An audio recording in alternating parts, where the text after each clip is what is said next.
Hi everyone, Maggie O here with Homeschool with Maggie O, and we are officially beginning our science curriculum review series. If you've been following along with my curriculum reviews, you already know that my goal here is not to tell you that one curriculum is the best curriculum because there isn't one. What works beautifully for one homeschool family may drive another family absolutely crazy.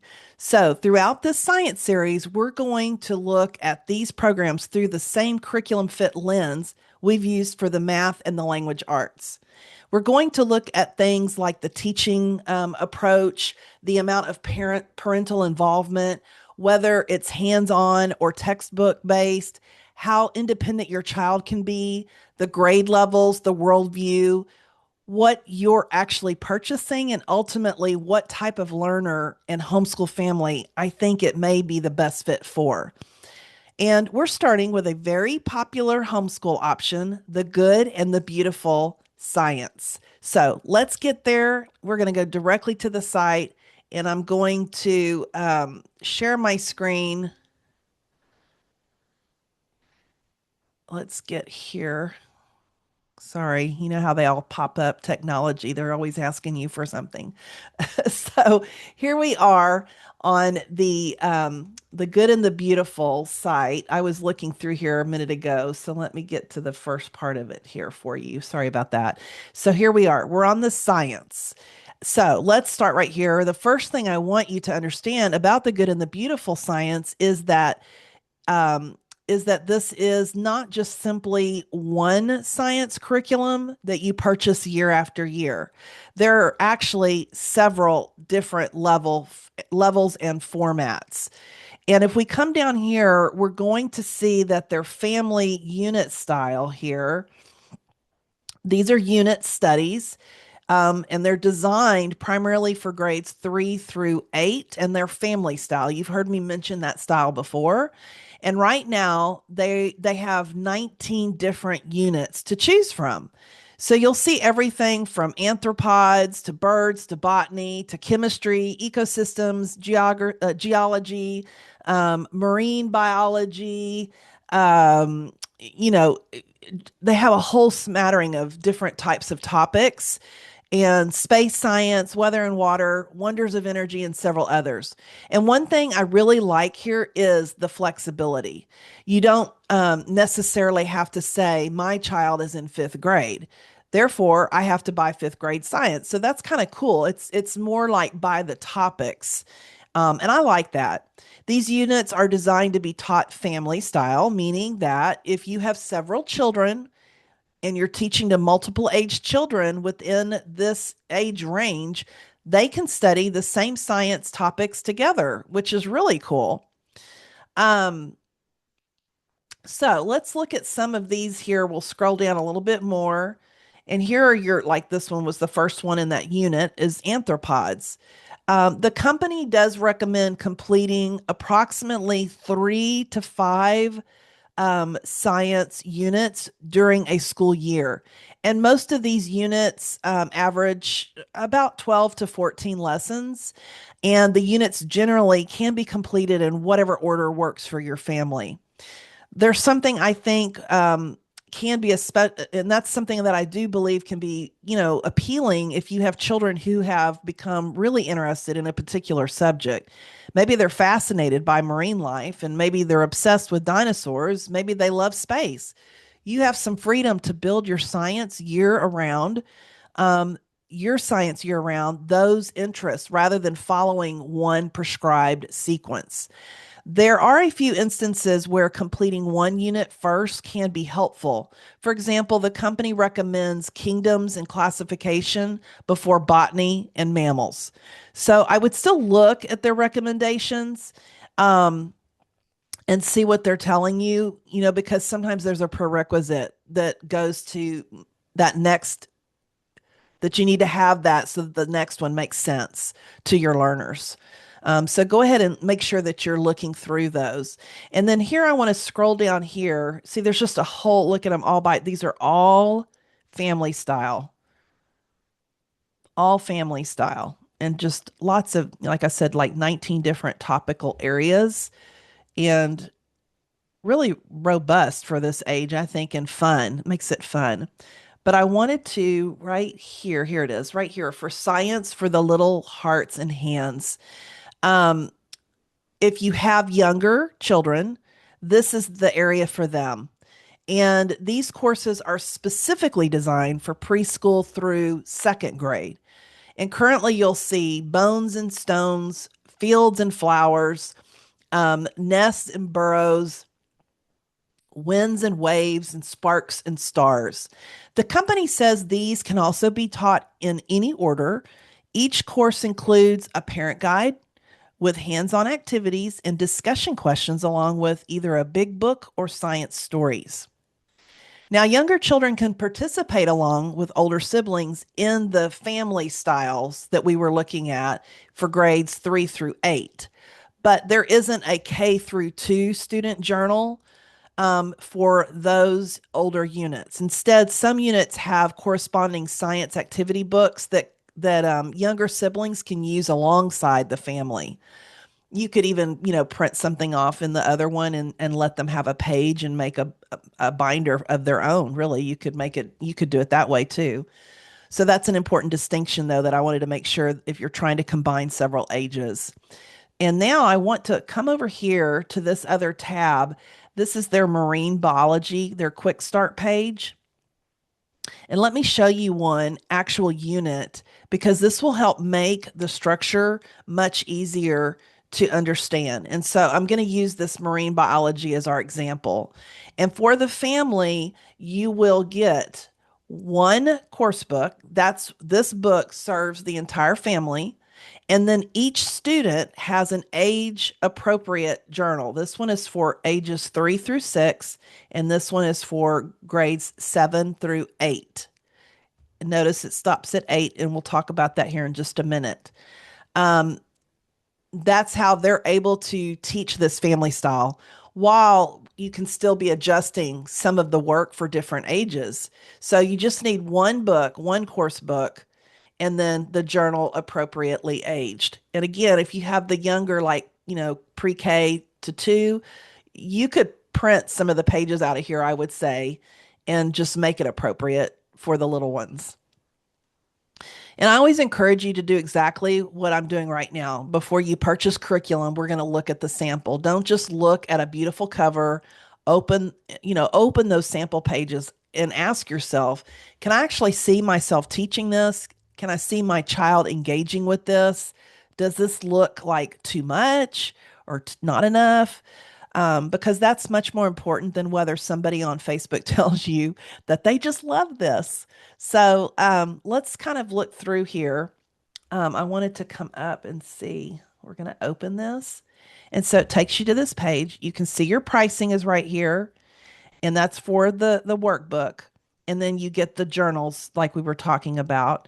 Um, Here down, if you scroll here, you see it has sample pages. So we're going to open that and look at it.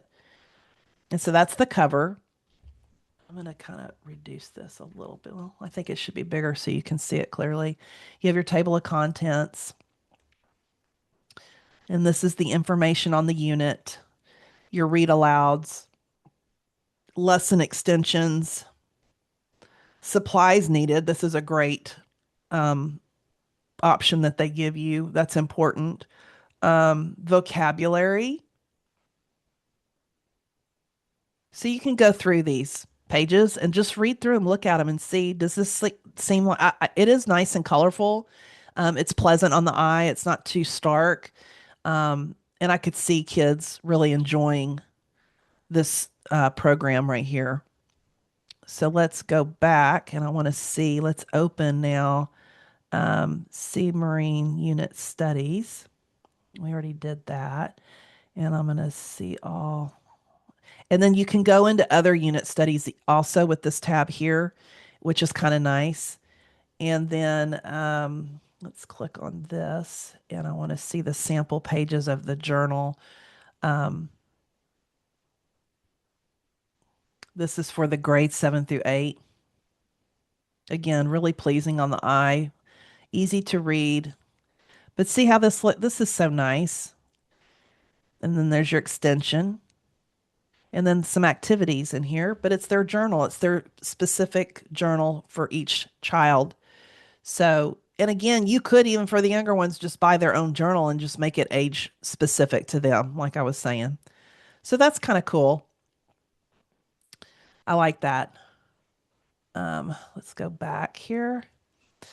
Um, the parent is leading the lesson. That's one thing you want to understand from the course book, from that major your main course book. Um, Once you've gathered, whatever supplies you need for the lesson, the company describes these units as essentially open and go. You open the lesson and work through it together. There's also videos incorporated into the science courses. Um, and that gives you another modality besides simply reading information from a textbook. So we're getting reading, discussion, visuals, activities, experiments, and video. For a child who needs variety in order to stay engaged, that's worth paying attention to. So we didn't look at the journal for three. The 3 through 6. Let's look at this journal too and go to sample pages. And so here is the younger version journal. It looks the same up until you get into the actual work. Let's see here. But you can tell, I mean, there's not like a whole lot of difference between the two. It's just, a little bit maybe easier for the younger ones. But again, you could get a couple of these journals and work out of two of them if you wanted to as well. That's another thing you could consider doing. So I really do like how they organize this. The cost, you can see it right here. It's right on your page. Not, 19.99 for the course book. And then here's your journal costs. And they're reasonably priced. They have a read aloud book pack right here and the Explore the Ocean Floor Marine Biology grades 7 through 8 extension. And then this is usually a video right here that shows you how it's working. And for some reason that's down today. But you can also watch other videos here. Talks about getting started. It is a Christian worldview. And then what you also may like. I want you to notice that the pricing is reasonable. I'm not going to you know, going to lock a price into this section necessarily for you because they change. But I just wanted to point out that they're right there. You can see what the prices are. And also you're understanding what you're actually going to buy. So you need one course book per family, like we talked about, and then the appropriate student journal for each student. Some units offer optional resources like we're looking at right now. And, so it's really, you can mix and match it however you want to. One other cool thing I wanted to show you real quick is that when you go to this source for free curriculum, you can find they have free, the marine biology is actually free. You can get a free PDF version of the unit. And you can go down here and view all units, sample. But this is kind of a cool resource for you. Um, let's see, I wanted to show you. There's the video that goes through it, which is kind of nice. You just click on that and it'll um, let you see. All designed to bring the mysteries of the ocean into your schoolroom. So I encourage you to look through that too. And then there's more options down below. So make sure you look at that. Um, and rather than just guessing, whether you like good and the beautiful approach to science, I like how this gives you a way to actually try something and see if it works. And that's kind of cool. The worldview is another important consideration, and the good and the beautiful science is faith based and Christian. The company describes its approach um, as a general Christian worldview rather than teaching um, doctrine specific to one particular Christian denomination. Where was that? I saw that a minute ago too. Let's see here. Maybe it was under here.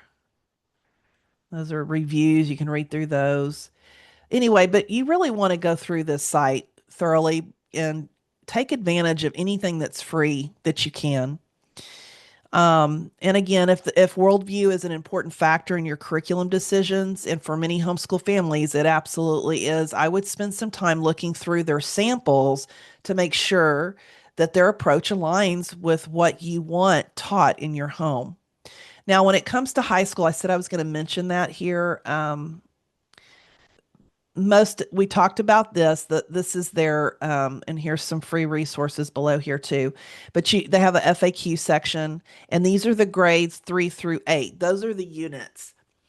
And but we want to clarify that these unit styles are designed for grades 3 through 8, and the company specifically says those units are not robust enough as written for high school. So they do provide you a biology section here for grades 9 through 12. And it's in a really different format. Excuse me. It's student led. It's a full year course with 120 lessons, and the company intends it to fulfill one science credit with lab. And so here's your books. You receive 6 unit workbooks, and there are online wonders of biology text, videos, lab quizzes, and tests, and answer key and lab demonstrations. Students generally work through about 4 lessons per week, with lessons averaging roughly 30 to 60 minutes. And unlike those 3 through 8 units that can generally be completed in different orders, these biology units do need to be completed sequentially because they build on one another. One thing I especially want homeschool parents to notice is that the online portion requires a desktop or a laptop computer. The company specifically says the high school biology content cannot be accessed on mobile devices. So make sure that you're looking through that. And I'm not going to take you through every piece of the high school biology today because we're just reviewing the good and the beautiful science as a whole.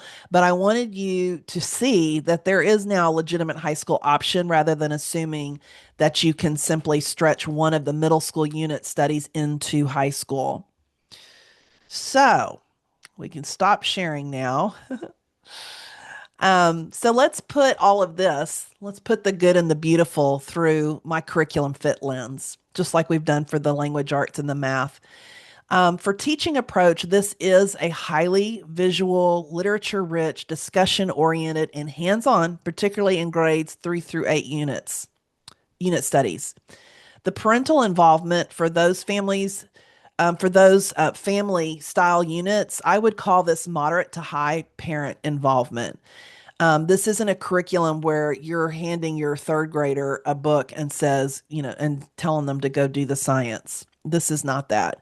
You're facilitating lessons and learning right alongside your children, which is one of the fabulous components to homeschooling. High school biology is different because it is specifically designed to be student led. So the high school ages, you're wanting your high schoolers to be more independent.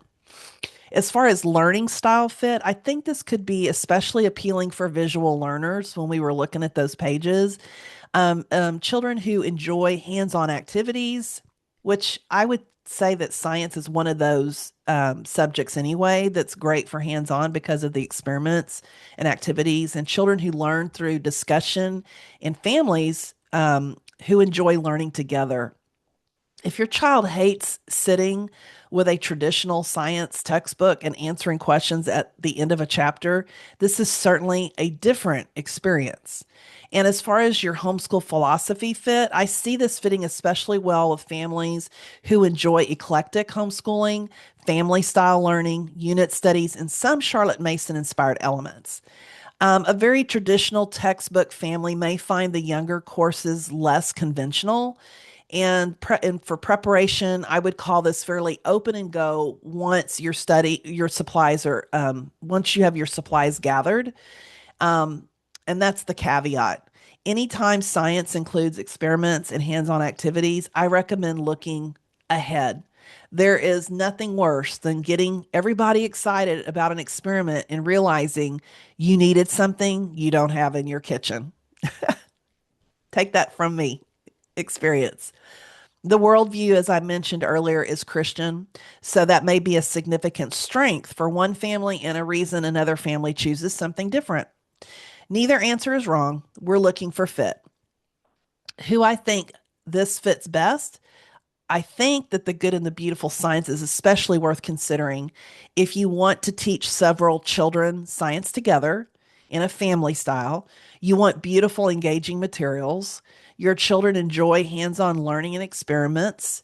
You like shorter unit studies rather than one enormous year long textbook. You want flexibility in choosing your science topics, and you're comfortable with a Christian worldview. Who may want to keep looking? I would probably keep comparing options if you need a highly independent elementary or middle school science curriculum. You strongly prefer a traditional textbook and test structure. You don't want to gather supplies or do hands on activities, or you want a secular science curriculum. And remember, that doesn't make this curriculum good or bad. It just tells you who it fits. So that's the entire purpose of these reviews. So that's our look at the good and the beautiful science. As we continue through this series, we're going to compare it with science programs that approach learning very differently, which is where I think this series is really going to become helpful. Because once you see these programs side by side, you can stop asking which science curriculum is the best. And instead, start asking which science curriculum is the best fit for my child, my teaching style, and our homeschool. And that is always the better question. I'm Homeschool with Maggie O, your homeschool mentor, and I'll see you in our next science curriculum review. Happy homeschooling. See you next time.